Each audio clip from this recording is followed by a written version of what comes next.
Hello viewers, welcome to lunchtime discuss on Vanguard Live. This is Ebele Orapo. Today we'll be talking about a very important issue, the issue of security. A few days ago, Nigeria celebrated our 60th independence anniversary, and many Nigerians were not happy. They said there was nothing really to celebrate due to the level of poverty. They say it has never been this bad before. The level of poverty, especially insecurity. People are being killed every day. You turn on your TV, open your newspapers, the same story. Bloodshed, killings, burnings, so many things. So they are not happy. Today, joining me to talk on this issue of security is a security expert, a former US Marine, a forensic criminologist, Dr. Lionel von Frederick Rawlings. Dr. Rawlings is also the director of von Frederick Global Security Africa and the assistant vice president, safety and security operations at the American University of Nigeria in Yola, Adamawa State. Doctor, you're welcome. Good morning. Good morning from Yola. Good morning. How is Yola? Yola is very warm, Okay. but bearable this time of year. All right. So you're welcome to Vanguard Live. Now, just yesterday, before we delve into Boko Haram thing, just yesterday the IGP banned the FSAS and other tactical squads of the police from roadblocks or stop and search checkpoints. What do you really think? Many people are talking, some are happy, many are not. Some are not happy because of what it may portend, the security aspect. What do you really think about it? Is it good? Is it bad? Well, it's a little bit of both. When things happen like that, we tend to overreact. Okay. And when we overreact, we tend to forget the common good Okay. that is supposed to be there for us. For example, should we, because a few bad eggs did a few bad things in Delta State, for example, should we stop SARS from operating in Adamawa State? And these are what we call an overreaction or knee-jerk reaction. Now, I'm not in support of SARS going around doing bad things. Okay. I'm not in support of it at all. As a matter of fact, I'm glad that it was called to the attention of the authorities who were able to step in and do something about it. And hopefully this will make a great difference. But at the same time, SARS was formed to deal with kidnapping, with banditry, with robbery, with these violent crimes. And if we take them off the streets, then we will be in a bad situation, because then who is going to protect and defend us? Okay. I say yes, it is good that the IG stepped in and did something about it, but I do hope that they are able to come up with solutions rather than just getting rid of SARS, to come up with some solutions. And I can give them some ideas of a solution. One solution will be proper training. You cannot take a policeman because he's a policeman and send him to work in SARS unit. You need people who can think on their feet. Men who have been trained in ethics and morality. Men who have been trained in human rights abuse. Men who are of sound mind and composure, so that they do not overreact and go and hurt people like some of them are doing. But to come straight to your answer to the question, yes, there was a little bit of good and a little bit of bad. I hope that they're able to solve it so that the SARS can go back and do their job, or we'll be in trouble sooner or later down the line. Okay, thank you very much. So we've dealt with SARS. Now, let's go into the main security problem that we have. You know, over the past 10 years, Nigeria has been having a running battle with the Boko Haram terrorists and the herdsmen. The Boko Haram terrorists are rated the third most dangerous terrorist organization on earth after Al-Qaeda and the Islamic State. Now, they've been doing a lot of terrible things in Nigeria, and this is affecting us negatively. Where did we really get it wrong? You know, the late President Ronald Reagan said the job of the government, first of all, is to protect the citizens and not to run their lives. Do you think the Nigerian government is really doing that? Protecting the Nigerian citizens, Well, as it were? yes, they are doing their best, but there's some areas where they are lapse. There's some areas that can do improvement, where the improvement can make a difference. There is no government, no democratic government anywhere in the world, I believe, that will sit around and watch the people being slaughtered daily without feeling some sense of responsibility. And Nigerian government is no different. I believe that your government is aware of what's going on, and they would love this to come to an end, and they really truly want it to come to an end. I also think that your president will want to leave a legacy behind that doesn't say that we were overrun with terrorism. So I think he's going to try his best, and he is trying his best. I think where the problem lies is I do not believe that the Nigerian military is given the opportunity to fight like they should. Your military can fight. Your military is one of the best in Africa, and they're not being allowed to fight like they should. I do believe that their hands are tied, whether it's from political reasons or just a lack of foresight and vision, but they're not allowed to do the job. But if they were allowed to do the job, I believe that this whole Boko Haram spectacle and the banditry and everything else will come to an excruciating halt at any moment if they were allowed to fight the way they're supposed to. So, thank you. So, if they are allowed to fight, who is it that there's no political will to deal with the Boko Haram, or what? Well, usually whenever there is something anything that fails, let me put it bluntly, as any leadership expert will say, Yeah. anything that's not working or failing, Yeah. you can point your finger at the leadership. Okay. Yeah. So point your finger at the leaders, and you can find all of the answers right there. Okay. So you cannot blame the soldier, you cannot blame the captain or the major.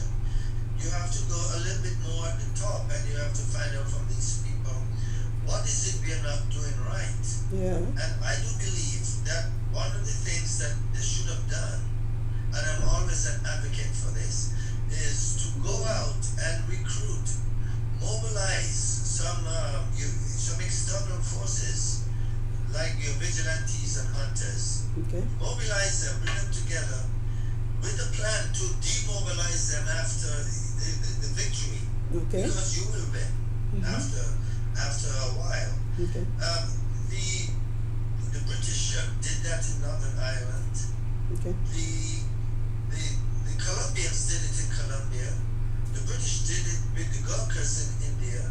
Okay. The Americans and everybody else have done it in Afghanistan, in Iraq, and it has worked. You gather the people who know the land, the topography, the geography, the language, the customs, the courtesies, the culture, and set them to work alongside the military. Okay. And these guys can deal a great blow to the bandits, rapists, kidnappers, and to Boko Haram.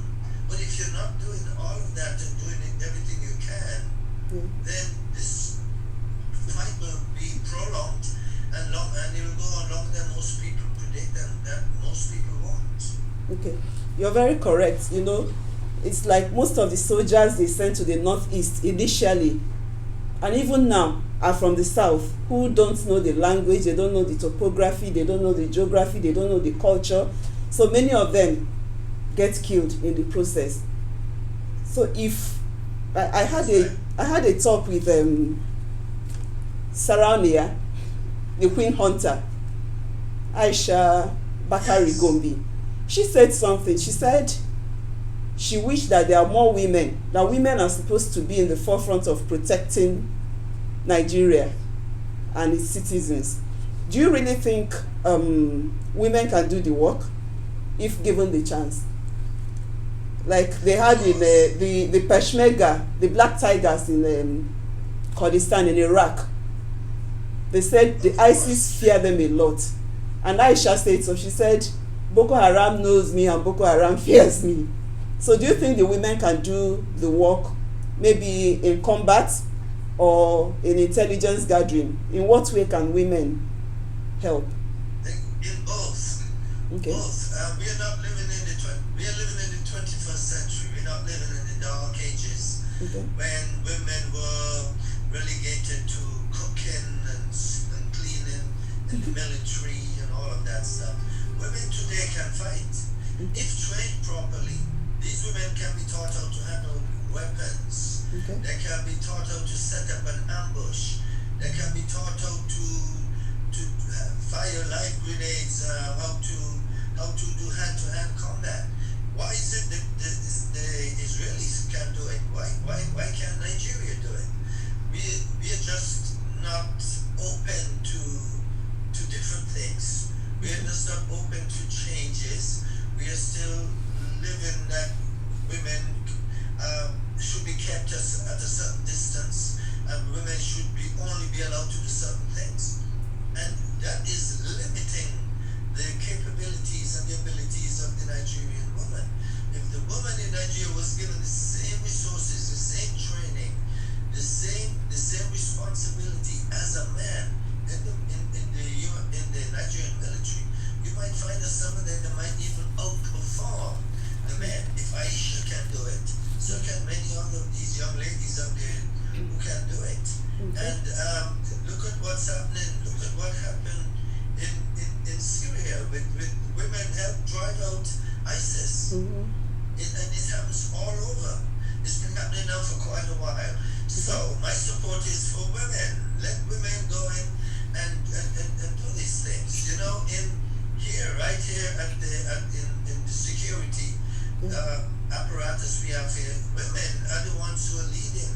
Really? Who are running the show. Okay. It's not so much men. The men are there too, but the CSO is a female and her assistant is a male. But the ones who run in the big shows are women. And whenever anyone see a woman running the show, they said the first thing they ask, did you serve in the army or the Air Force? Or the really? Navy? And we have said no. We're not running around with weapons. We are not trained to work with weapons. All you need is leadership, being able to lead people and manage people, and use good managerial skills, and you will succeed. And that's what our people do, and that is why we are very successful at what we do. So give women a chance, give them the opportunity, and they will do well. Okay. Thank you. Give women the opportunity. I hope they are hearing us.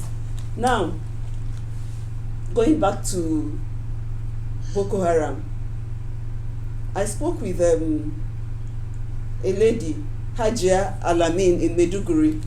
She has an NGO that she runs for Alamin Foundation for Peace and Development. You know, she gathers all these girls that were abducted, who were abducted and released by Boko Haram. So she has been training them, equipping them, empowering them. Then she told me something. She said this fight against Boko Haram is going to be a long one, because some of the women, even those that were not abducted by Boko Haram, who had nothing to do with Boko Haram, now go to their Daula, she calls it Daula, empire, around the Lake Chad region. They just go there for economic reasons. So they go get a job, work, bring back money, come home, and then come to recruit other people. And people are willingly going there. Right. So how do we stop this? I think it has to do with poverty. They say they are better off there than staying in the IDP camps where there's no food and they are stigmatized. So it's better they go to the empire, get a job, work, get paid, and some of them might be married off there and might be radicalized in the process. How do we stop this? Well, you stop that. That's a very good question. It's a tough question, actually. When it comes down to the person's quality of life. Yeah. And I think you said poverty, the economy, the economics. Yeah. If it's a woman, are you on your own? Do you have children? Your husband is dead. Are you feeding them by yourselves? But it comes down to the quality of life. I'm not just going to say poverty, but poverty plays a role in it. And if someone doesn't have money and can barely live, that person is going to be easily recruited into, if not Boko Haram, into banditry, and if not in banditry, into selling of drugs, and if not selling of drugs, and it's a woman, perhaps prostitution. So if things get so bad and so dire that they cannot live, then that's when they start taking that extra step to go into another lifestyle. It's not just poverty. It's also if a young man is sitting around doing anything, he's 21 years old. What do you think he's going to do if he's doing nothing? He's going to be recruited. Yeah. These are the people that Boko Haram are looking for, and who bandits are looking for, and who the drug sellers are looking for. Because you can entice them. If you have no money in your pocket and Boko Haram offers you 5,000 to go and help them shoot up a village, you will do it. And then when you do it and you get 5,000, next week he give you 10, the next week he give you 20. Before you know it, you're making money. It's like right now the Shiller boys here in Adamawa. If 5 of them steal 2 cell phones, sell them for 300,000 a piece, they will get amongst themselves at least 40 to 50,000 a piece. Now you're 12 and 13 years old, and you got 50, let's say even 30,000 from one operation sale of a phone that you stole. Of course, you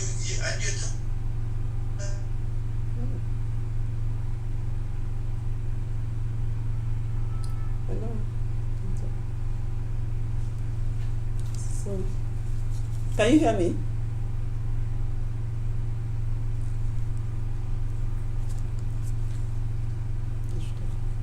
So, finally, doctor, how will the security agencies, it's like there's no synergy between them. The police, the military, how will they come together to work as one? And then the issue of saboteurs amongst them, those who are sympathetic to Boko Haram. How do we handle that? Synergy is required. Yeah. Synergy is necessary. We just held a workshop here on synergy. The state government, Adamawa state government, held a workshop on synergy, and it was well attended by the representatives of all of the security forces. And as a result of that, we believe that many people left the workshop wiser than when they came, and they understood the importance of together. And if you can do that, it's not just in the military, but even at the vanguard, even in institutions and organizations. If you work together, you'll be amazed what success story you can be. And in the past, the military and the police, and within the police and the different branches of the service, even the police and the civil defense and all of that, they do not work like they should. But I do believe that right now, that the government has given them the mandate to go ahead and start working together in synergy and try to fix all of this, because without that, it's going to be a failure. Also, there's something that the government has started. It's called community policing, community-oriented policing.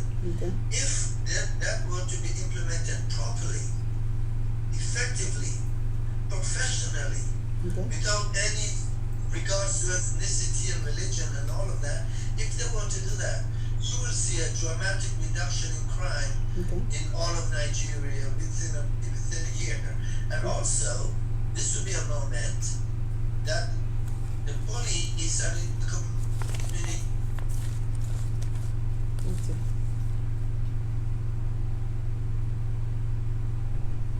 was done properly.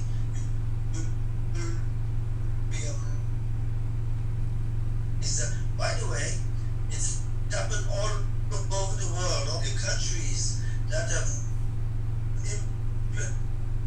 implemented it effectively have seen a dramatic reduction. Okay. Thank you very much, Doctor. Thank you so much, Doctor, for honoring our invitation. We'll call you again next time. Hello viewers, this is Ebele. We'll be speaking with Dr. Lionel von Frederick Rawlings, the Assistant Vice President, Security and Safety Operations at the American University of Nigeria in Yola. Please, you can remember to like, share, and subscribe to our social media channels, which is on your screen right now. You can also visit us at www.vanguardngr.com. Thank you so much, Doctor. Thank you for honoring our invitation. We hope you come back again next time.